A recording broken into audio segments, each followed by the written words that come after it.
नमस्कार दोस्तों, कैसे हैं आप सब। उम्मीद करता हूं आप सब अच्छे होंगे। आज आप लोगों के लिए लेकर आया हूं बहुत ही महत्वपूर्ण प्रश्नों की श्रृंखला। आज का सेशन बहुत ही शानदार रहेगा। तो चलिए देखते हैं पहले प्रश्नों को।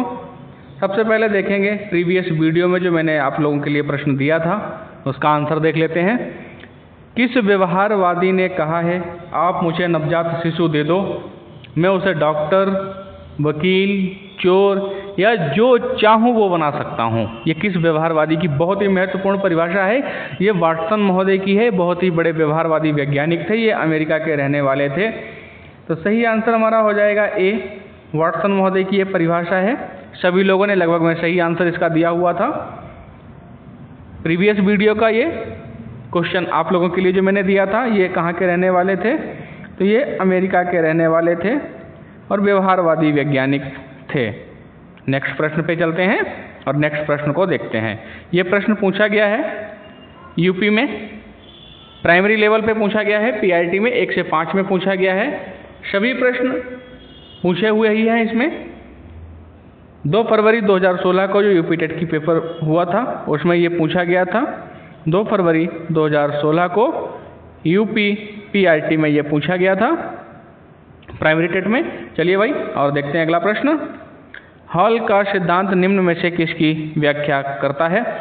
स्टैनले हॉल ने एक बहुत ही महत्वपूर्ण परिभाषा दी थी जो बहुत सारे प्रीवियस एग्जाम्स में पूछी गई है कि किशोरावस्था जो है बड़े ही तनाव तूफान की अवस्था है।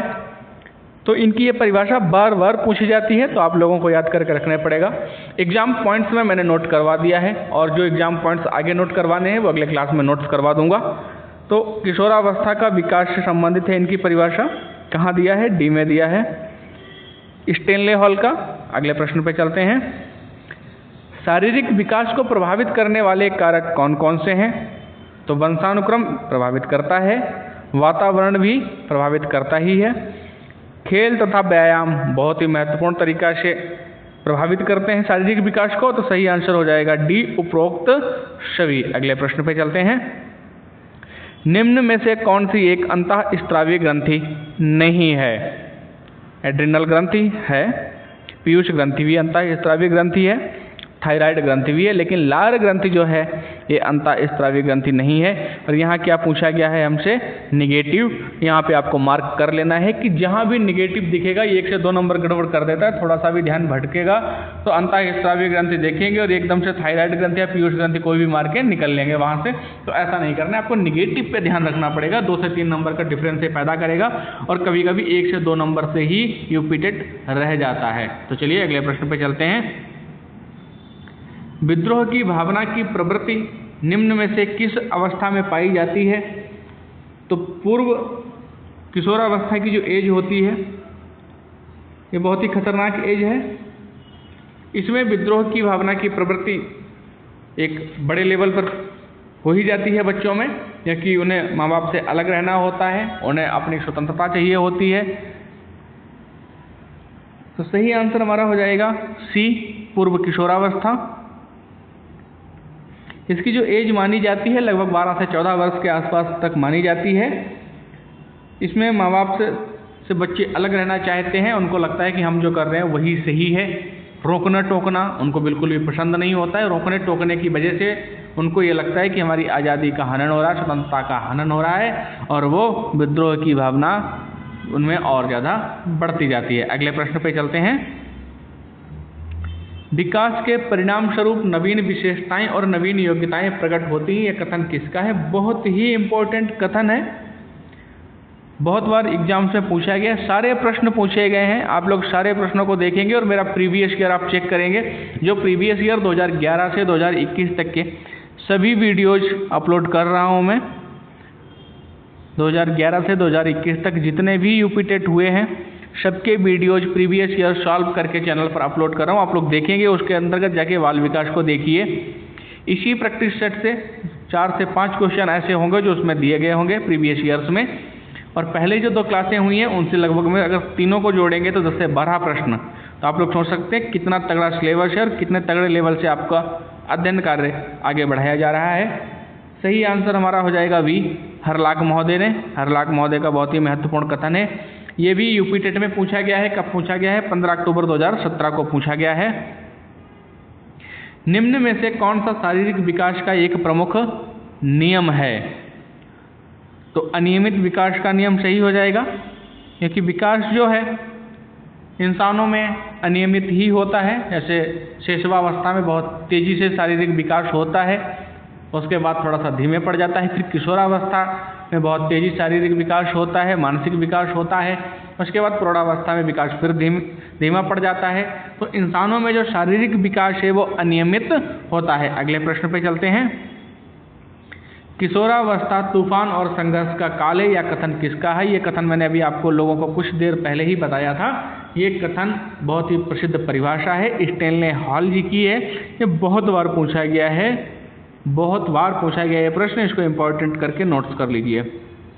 किशोरावस्था वह काल है जिसकी विशेषताएं हैं लिंगी, सामाजिक, व्यवसायिक, आदर्श संबंधित समायोजन और माता पिता पर निर्भरता से मुक्ति प्रदान करने की चेष्टा। यह कथन किसका है? तो यह कथन कोहलन का है। सी आंसर हमारा एकदम सही हो जाएगा। ये डीएसबी में पूछा गया है, डीएसएसबी पीआईटी में पूछा गया है। आप लोग इसको इम्पोर्टेंट में लगा लीजिए। विकास शब्द में निहित है केवल संरचनात्मक बदलाव, केवल प्रक्रियात्मक बदलाव, दोनों संरचनात्मक तथा प्रक्रियात्मक बदलाव। सी आंसर हमारा एकदम सही हो जाएगा। विकास शब्द में दोनों ही बदलाव निहित होते हैं, संरचनात्मक तथा प्रक्रियात्मक। अगले प्रश्न पे चलते हैं। निम्नलिखित में से कौन सा आयु समूह परवर्ती बाल्यावस्था श्रेणी के अंतर्गत आता है? तो सही आंसर हमारा हो जाएगा डी, 6 से 11 वर्ष। बहुत से मनोवैज्ञानिकों ने विकास के अलग अलग काल बताए हुए हैं, तो इसलिए थोड़ा सा काल विभाजन में कन्फ्यूजन होता है। लेकिन जो भी दिए होंगे काल विभाजन, उन ऑप्शन के हिसाब से ही, उन ऑप्शन के आधार पर ही आपको सही और गलत का लगाना पड़ेगा। हर्लाग ने जो मानव विकास की अवस्थाएं बताई हैं, तो उसके हिसाब से कुछ अलग और भी मनोवैज्ञानिकों ने बनाई हुई हैं, तो इसलिए इसमें कन्फ्यूजन होता है। लेकिन मैं जितने भी मनोवैज्ञानिकों ने लिखवाई हैं मैं लिखवा दूंगा। आप लोगों को जो अच्छा लगेगा वो आप लोग याद कर लीजिए। चलिए अगले प्रश्न पे चलते हैं। निम्नलिखित में से कौन प्रारंभिक बाल्यावस्था अवधि के दौरान उन भूमिकाओं एवं व्यवहारों के बारे में जानकारी प्रदान करते हैं जो एक समूह में स्वीकार्य हैं? प्रारंभिक बाल्यावस्था की अवधि की बात की जा रही है इस प्रश्न में। इसको आप यहाँ पे हाईलाइट कर लीजिए। प्रारंभिक बाल्यावस्था की जो उम्र होती है वो आप लोगों को सभी को पता है, बहुत बचपन की उम्र होती है। तो इसमें कौन माता पिता हैं, भाई बहन हैं, वो लोग बताते हैं कि क्या करना है, कैसे नहीं करना है। तो सही आंसर हमारा डी हो जाएगा, माता पिता एवं भाई बहन। नेक्स्ट प्रश्न पे चलते हैं। निम्नलिखित में से किस जोड़े का मिलान ठीक हुआ है? इसमें थोड़ा सा कन्फ्यूजन होगा क्योंकि सारे ऑप्शन एक जैसे मिलते जुलते हैं, तो आप लोगों को इसको ध्यान से पढ़ना पड़ेगा। दंड पालन और आज्ञा पालन अभिविन्यास नियम तय नहीं है, किंतु समाज के हित में बदले जा सकते हैं। सामाजिक संविदा अभिविन्यास किसी कार्य के भौतिक परिणाम निर्धारित करते हैं, वह अच्छा है या बुरा है। नियम और आदेश अभिविन्यास मानवाधिकारों के मूल्यों के आधार पर नैतिक सिद्धांत स्वयं चुने जाते हैं। सही आंसर हमारा हो जाएगा ए, अच्छा लड़का व लड़की अभिविन्यास अच्छा बनकर कोई स्वीकृति प्राप्त करते हैं। सही आंसर हमारा क्या हो जाएगा? ए हो जाएगा। किशोर में महत्वपूर्ण व्यक्ति बनने और प्रणों के समान निश्चित स्थिति प्राप्त करने की अत्यधिक अभिलाषा होती है। सभी लोग ये चाहते हैं कि मुझे उनकी तरह सम्मान मिले, इसकी तरह सम्मान मिले। तो वो चाहते हैं कि समाज में हम अच्छे बने, जिससे हमें कोई स्वीकृति मिले। इसलिए किशोर अच्छा लड़का या लड़की बनकर समाज में स्वीकृति प्राप्त करना चाहता है, वो अपनी तारीफ सुनना चाहता है। सही आंसर ए हो जाएगा। अगले प्रश्न पर चलते हैं। मध्य बचपन अवधि क्या है? अब इसमें कोल एवं ब्रश के अनुसार आयु का वर्गीकरण किया गया है, तो उसी हिसाब से आपको आंसर देना पड़ेगा।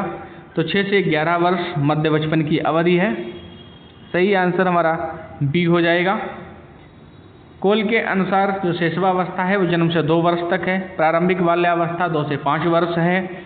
जबकि बहुत से मनोवैज्ञानिक 5 से 6 वर्ष तक शैशवावस्था ही मानते हैं। इसलिए इसको अगले वीडियोज में मैं नोट करवा दूंगा, जिससे बार बार कन्फ्यूजन नहीं होगा और बार बार समझाना नहीं पड़ेगा, आप लोग देखते ही समझ जाया करेंगे। विकास के बारे में निम्नलिखित में से कौन सा कथन सही है? विकास भिन्न व्यक्तियों में भिन्न गति से होता है, एकदम सही बात है। विकास सभी व्यक्तियों में अलग अलग हिसाब से होता है। चलिए आगे देखते हैं और भी कोई ऑप्शन अच्छा है क्या इससे। विकास जन्म से किशोरावस्था तक बहुत तीव्र गति से होता है और उसके बाद रुक जाता है, तो ऐसा नहीं है। विकास शैशवावस्था में तीव्र होता है, फिर हल्का सा रुकता है, फिर किशोरावस्था में तेज होता है, तो विकास इस तरीके से नहीं, किशोरावस्था तक तीव्र गति से नहीं होता है। विकास जन्म से किशोरावस्था तक आगे की ओर बढ़ता है और फिर पीछे की ओर, तो ऐसा तो होता ही नहीं है, पीछे की ओर विकास नहीं बढ़ता। विकासात्मक परिवर्तन एक सीधी रेखा में आगे जाते हैं, तो ये भी नहीं है, सीधी रेखा में आगे नहीं जाते हैं, उतार चढ़ाव भी आते हैं। तो सही आंसर हमारा ए हो जाएगा। नेक्स्ट प्रश्न पे चलते हैं। जिन लोगों को सेशन अच्छा लग रहा है चैनल को सब्सक्राइब कर लीजिए। चैनल बहुत बड़ा नहीं है लेकिन कंटेंट बहुत तगड़ा है। आप जहाँ भी प्रैक्टिस करते हैं, जिनके भी पेड क्लासेस ले रखे हैं, आप लोग सबसे कंपेयर कर सकते हैं, हमारे प्रश्नों को उठा करके देख सकते हैं। प्रीवियस ईयर में कितनी बार पूछे गए हैं, सभी प्रश्न पूछे गए, ऐसा कोई भी क्वेश्चन नहीं जो प्रीवियस एग्जाम्स में नहीं पूछा गया है। कुछ दिल्ली में पूछे गए तो कुछ बिहार में, कुछ हरियाणा में, कुछ उत्तराखंड में, सभी जगह से प्रश्न को सेलेक्ट किया गया है। उसके बाद आप लोगों की तैयारी करवाई जा रही है। ऐसा नहीं है कि एकदम रफली कुछ भी, तो बहुत ज़्यादा परिभाषाएं भी नहीं, इतनी प्रैक्टिस करवा दी जाएगी, कुछ भी आएगा आप लोग तुरंत समझ जाएंगे कि हाँ ये तो मैंने कर रखा है, देखते ही फटाक से ऑप्शन मार देंगे। किशोरावस्था में बच्चे किस प्रकार की समस्या का सामना करते हैं? शारीरिक एवं मानसिक परिवर्तन में समायोजन करना, तो एकदम सही बात है। किशोरावस्था में जो है शारीरिक विकास भी बहुत तेज गति से होता है और मानसिक विकास भी बहुत तेज गति से होता है, तो उसमें समायोजन करना थोड़ा सा मुश्किल होता है। तो किशोरावस्था में जो बच्चे सामना करते हैं वो शारीरिक एवं मानसिक परिवर्तन से समायोजन करने में सामना करते हैं। इसीलिए स्टैनले हॉल ने कहा है कि किशोरावस्था जो एज है बड़े ही तनाव तूफान की अवस्था है। सही आंसर हमारा ए हो जाएगा। अगले ऑप्शंस को भी देख लेते हैं, क्या कोई इससे अच्छा भी है। अपने साथियों से समायोजन, तो साथियों से समायोजन बहुत अच्छे तरीके से हो जाता है। अपने माता पिता से समायोजन करना, तो वो करते ही नहीं है किशोरावस्था तक, माता पिता से तो विद्रोही हो जाते हैं। पढ़ाई संबंधी समायोजन करना, तो वो भी नहीं होता है। सही आंसर एकदम हमारा जो परफेक्ट है वो ए है। अगले प्रश्नों पे चलते हैं।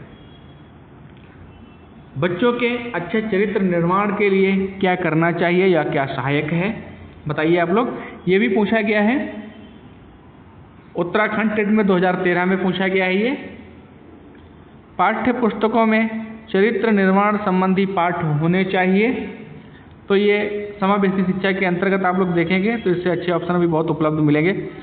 चरित्र निर्माण के लिए व्याख्यान देना चाहिए, तो व्याख्यान तो आप लेक्चर देंगे तो डिग्री कॉलेज में ही होता है, आप छोटे बच्चों को लेक्चर नहीं दे सकते। कक्षा गतिविधि किस प्रकार से हो कि बच्चों के चरित्र निर्माण में सहायता मिल सके, एकदम सही बात है। कक्षा की गतिविधि इस प्रकार से हो कि बच्चों के चरित्र निर्माण में सहायता मिल सके, क्योंकि बच्चे कैसे सीखते हैं, अनुकरण द्वारा सीखते हैं, अपने से बड़ों को देख करके सीखते हैं। तो अगर स्कूल में सभी लोग अच्छा आचरण करेंगे तो बच्चे उनको फॉलो करेंगे और अच्छा आचरण का निर्माण करेंगे। चलिए अगले प्रश्न पे चलते हैं। मानव विकास है मात्रात्मक, गुणात्मक, कुछ सीमा तक अमापनीय या इनमें से कोई नहीं, तो सही आंसर हमारा हो जाएगा मात्रात्मक एवं गुणात्मक, दोनों ही सही हो जाएंगे। मात्रात्मक भी विकास होता है और कैसा होता है, गुणात्मक भी होता है, दोनों रूपों में होता है। और इसमें बिहार वाला तो दिया नहीं है कि उपरोक्त में से एक से अधिक, तो इसमें आप लोग क्या करिएगा, मात्रात्मक विकास दिया है तो वो भी सही है, गुणात्मक दिया है तो वो भी सही है। यहाँ पे एक ऑप्शन और होना चाहिए था, ए एंड बी, तो वो सही हो जाता है ना। चलिए अगले प्रश्न पे चलते हैं। इनमें से कौन सा सिद्धांतकार यह मत स्पष्ट करता है कि बच्चे अपनी वृद्धि व विकास हेतु कठोर परिश्रम करते हैं? एल्बर्ट बंडूरा, मैस्लो, स्किनर या पियाजे महोदय, तो सही आंसर हो जाएगा हमारा बी, मैस्लो। मैस्लो कहाँ के वैज्ञानिक थे? तो ये अमेरिकी मनोवैज्ञानिक थे। कहाँ के मनोवैज्ञानिक थे ये? अमेरिका के थे। चलिए अगले प्रश्न पे चलते हैं। जिन लोगों को सेशन अच्छा लग रहा है चैनल को सब्सक्राइब कर ले। लगातार क्लासेस उपलब्ध होती रहेंगी। 0 to फिनिश के लिए हम जाएंगे, बिल्कुल बेसिक से पढ़ेंगे और फिनिश तक जाएंगे। क्लासेस वाइज भी पढ़ेंगे और लगातार सारी प्रैक्टिस सेट करवाए जाएंगे। इतनी सारी प्रैक्टिस करवा दी जाएगी, कुछ भी छूटेगा ही नहीं। यूपी टेट के साथ साथ सुपर टेट की भी तैयारी हो जाएगी। इसीलिए हम बेसिक से पढ़ रहे हैं, कोई ट्रिकी क्लासेस नहीं होंगी। पहले आप लोग ट्रिक याद करेंगे, अगले क्लास में जाएंगे फिर ट्रिक याद करेंगे, और ट्रिक भूल जाएंगे तो बैठ के एग्जाम हॉल में देखेंगे पंखे को। नंबर 20 देखते हैं प्रश्न नंबर। निम्नलिखित में से कौन सा विकासात्मक विकार का उदाहरण नहीं है? आत्मविमोह, प्रामस्तिष्क घात, पर अभिघातज तनाव, न्यून अवधान सक्रिय विकास। बहुत ही डिफ़िकल्ट वर्ड हैं, तो इनको एक एक को डिस्क्राइब कर दिया जाए। चलिए एक एक को डिस्क्राइब कर देते हैं। आत्मविमोह किसको कहते हैं? विकास से जुड़ी एक गंभीर समस्या है जो बातचीत करने और दूसरे लोगों से जुड़ने की क्षमता को क्या करती है? कम कर देती है। आत्मविमोह लोगों से अलग कर देती है। आप लोगों से बातचीत नहीं करेंगे, अलग थलग घूमेंगे, तो आत्मविमोह क्या है एक बार फिर से बता देता हूँ। विकास से जुड़ी एक गंभीर समस्या है जो बातचीत करने और दूसरे लोगों से जुड़ने की क्षमता को कम कर देती है। प्रामस्तिष्क घात क्या है? यह भी एक विकार है, विकास से संबंधित, जो शरीर की गतिविधियों, मांसपेशियों के संकुचित होने या खिंचने से शरीर की अवस्था का एक जन्मजात विकार हो जाता है। इसे मसल टोन भी कहते हैं। मांसपेशियों के संकुचित होने से ये विकार हो जाता है। अगला देखते हैं। पर अभिघातज तनाव, पोस्ट ट्रॉमेटिक स्ट्रेस। स्ट्रेस शब्द को आप लोग देखते ही समझ गए होंगे, ये तनाव की बात कर रहा है। किसी भयानक घटना का अनुभव करने या उससे गुजरने के बाद सामान्य हो पाने की विफलता वाला विकार, अर्थात कुछ चीज़ें पुरानी ऐसी याद करना और उसके बाद फिर से वापस अपनी वर्तमान स्थिति में एकदम से आप सहज नहीं हो पाते हैं, आप विचलित हो जाते हैं, अर्थात आप स्ट्रेस ले रहे हैं, तो ये भी एक विकार है। लास्ट पे चलते हैं। न्यून अवधान सक्रिय विकास, अटेंशन डिफिशिएट हाइपरसिटी डिसऑर्डर। ये लंबे समय से चल रही एक स्थिति जिसमें ध्यान लगाने में क्या होता है? कठिनाई होती है। अति सक्रियता और बिना सोचे समझे जल्दबाजी में काम करना शामिल होता है। यह भी विकासात्मक विकार है। तो सही कौन सा हो जाएगा? सी आंसर, पर अभिघातज तनाव।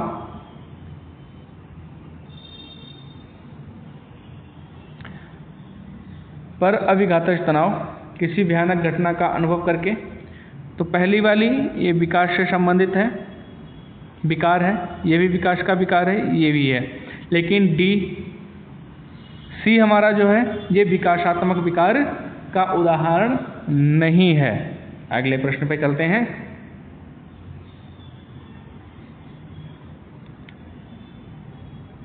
ये विफलता वाला विकार है, विकासात्मक विकार नहीं है।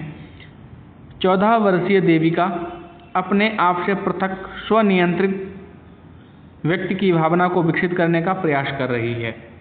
वह विकसित कर रही है, क्या कर रही है?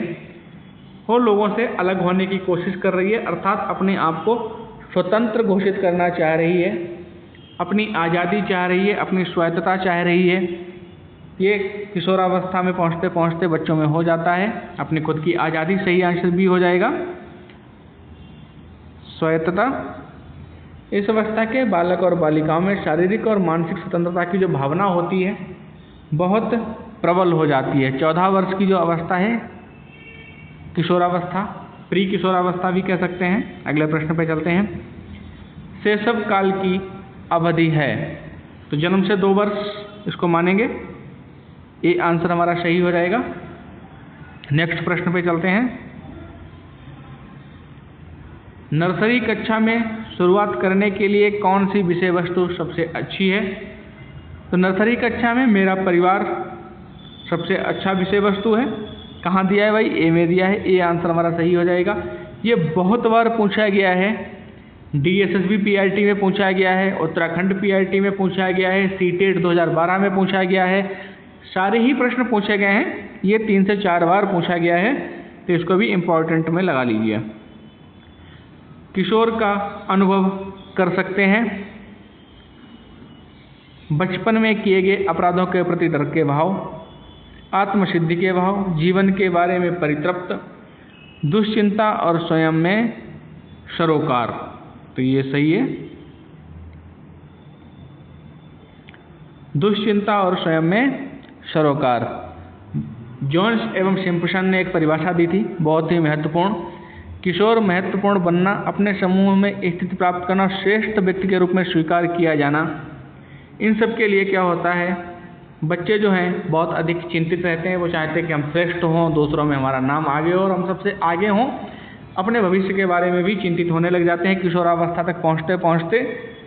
तो ये दुश्चिंता का रूप ले लेती है धीरे धीरे।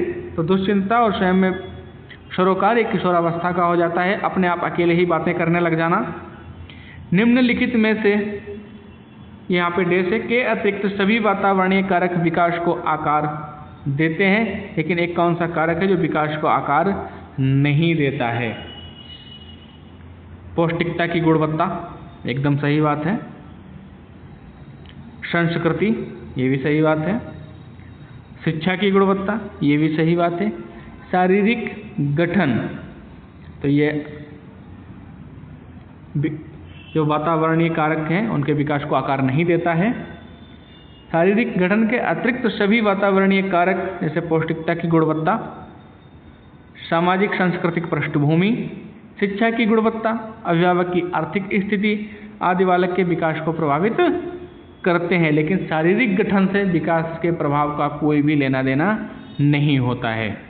तो सही आंसर हमारा हो जाएगा डी, शारीरिक गठन। अगले प्रश्न पे चलते हैं। मानव विकास क्षेत्र में विभाजित किया जा सकता है। तो मानव विकास का हम किस प्रकार से विभाजित करेंगे, चलिए देखते हैं। जो विकास का क्रम है, सबसे पहले क्या चलता है? सबसे पहले होता है शरीर का विकास शैशवावस्था में। तो सबसे पहले शारीरिक विकास होता है। उसके बाद क्या होता है? मानसिक विकास होता है, वृद्धि दिमाग का विकास होता है। उसके बाद क्या होता है? फिर भाषा, बच्चा बोलना थोड़ा बहुत सीखता है तो भाषा का विकास होता है। उसके बाद क्या होता है? जब थोड़ा बहुत बोलने चालने लग जाता है, फिर वो समाज में लोगों से मिलता है तो सामाजिक विकास होता है। फिर उसका संवेगात्मक विकास होता है और सबसे लास्ट में नैतिक विकास होता है, जिसमें क्या करना है क्या नहीं करना है, ऐसी अच्छाइयों के बारे में पता। तो अब देखते हैं सबसे पहले क्या होना चाहिए। शारीरिक विकास, फिर मानसिक विकास, फिर भाषागत विकास और फिर सामाजिक विकास। अब जिसमें शारीरिक विकास पहले में है उन्हीं को आगे लेना है। इसमें संवेगात्मक काट दीजिए, मनोवैज्ञानिक काट दीजिए। अब शारीरिक विकास के बाद आध्यात्मिक विकास तो होगा नहीं, क्या हो सकता था? मानसिक विकास या भाषागत विकास। इसके बाद क्या आएगा? सामाजिक विकास। उसके बाद संवेगात्मक विकास। तब यहाँ तो दिया ही नहीं है, यहाँ दिया है संज्ञानात्मक विकास, फिर सामाजिक, संवेगात्मक विकास। तो सबसे पहले क्या होगा? शारीरिक विकास, उसके बाद संज्ञानात्मक विकास, फिर संवेगात्मक विकास और फिर सामाजिक विकास। सही आंसर हमारा बी हो जाएगा। अगले प्रश्न पे चलते हैं। किशोरों के संदर्भ में निम्नलिखित में से कौन सा कथन सर्वाधिक उचित है? आपको सबसे अधिक जो उचित है वो बताना है। चिंतन की मूर्त क्रियाओं में प्रदर्शित होना, बुद्धि लब्धांक में अक्षमता वृद्धि, संवेगात्मक प्रोत्थान की घटना बढ़ जाती है, पढ़ाई के प्रति लापरवाह रवैया। सही आंसर हो जाएगा सी, संवेगात्मक प्रोत्थान की घटना जो है वो क्या होती है? बढ़ जाती है। अगले प्रश्न पे चलते हैं। उच्च प्राथमिक स्तर पर शैक्षिक एवं कैरियर निर्देशन की आवश्यकता है। शैक्षिक, कैरियर एवं व्यक्ति निर्देशन की आवश्यकता है। केवल कैरियर निर्देशन की आवश्यकता है। केवल शैक्षिक निर्देशन की आवश्यकता है। तो सही आंसर बी हो जाएगा, शैक्षिक की भी आवश्यकता है, कैरियर की भी है और व्यक्तिगत निर्देशन की भी आवश्यकता होती है। बच्चा कितना भी बड़ा हो जाए लेकिन निर्देशन की आवश्यकता तो चाहिए ही चाहिए भाई।